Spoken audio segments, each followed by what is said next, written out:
और इसका जो फैलाव था वो 3.87 किलोमीटर इसका फैलाव था, जो लंबाई थी 3.87 किलोमीटर। कैचमेंट एरिया जिसे कहते हैं, जलभाव, वो जो नेशनल हाईवे 7 हुआ करता था, जो फिलहाल NH 44 है, उसकी इस तरफ भी भीमगढ़ बांध, अगर आप यहाँ से जबलपुर जाएंगे तो भीमगढ़ बांध आपको 5,070 लाख क्यूबिक मीटर पानी इसमें भरा होता है। सवाल इसी बात का है कि हमने आपको पिछली बार दिखाया था जो सिवनी की भीमगढ़ जलावर्धन योजना, जो 90 के दशक में दरअसल 90 के दशक में 1993 में जब को देखते हैं, उनके द्वारा भीमगढ़ जलावर्धन योजना की आधारशिला रखी गई। और उस भीमगढ़ जलावर्धन योजना में जो इंटेक वेल, जहां से पानी लिफ्ट किया जाता है, पानी खींचकर लाया जाता है, वो गलत स्थान पर बन रहा था। चूंकि जब बारिश होती है तो इंटेक वेल में पानी भरा होता है, पर जैसे ही गर्मी आती है इंटेक वेल सूख जाता है।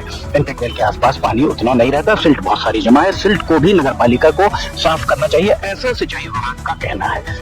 ये वही दलसागर तालाब है जिसे MP राजन के बाद, जब MP राजन जब कलेक्टर थे तब इस दलसागर तालाब को साफ किया गया था। उसके बाद विश्वपति द्विवेदी जब कलेक्टर हुआ करते थे, उनके द्वारा साफ कराया गया।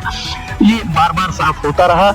इस दलसागर तालाब में अब तक पिछले 3 दशकों में करोड़ों रुपए खर्च हो गए, पर उस सब के बाद भी इसका पानी आज भी पीने योग्य नहीं है।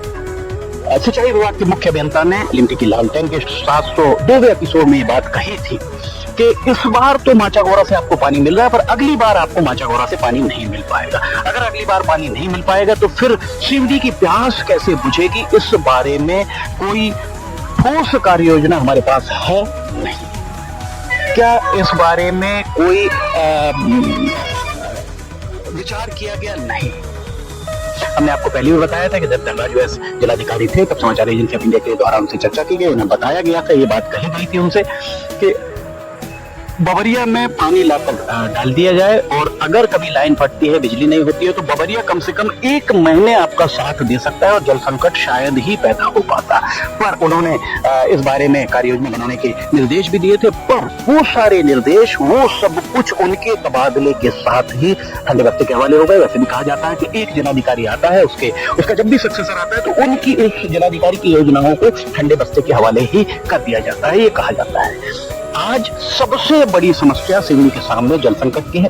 आप अगर बोर कराने जाएंगे तो 600, 700, 800 फीट नीचे पानी जा चुका है। दरअसल वाटर रिचार्ज कैसे हो, इस बारे में किसी को भी फिक्र नहीं है। नगर पालिका परिषद से अगर आप मकान बनाने की अनुमति लेते हैं तो सबसे पहले प्राथमिकता रेन वाटर हार्वेस्टिंग की होती है। आप ये नगर पालिका के सूत्रों का कहना है कि आप फोटो लगाइए।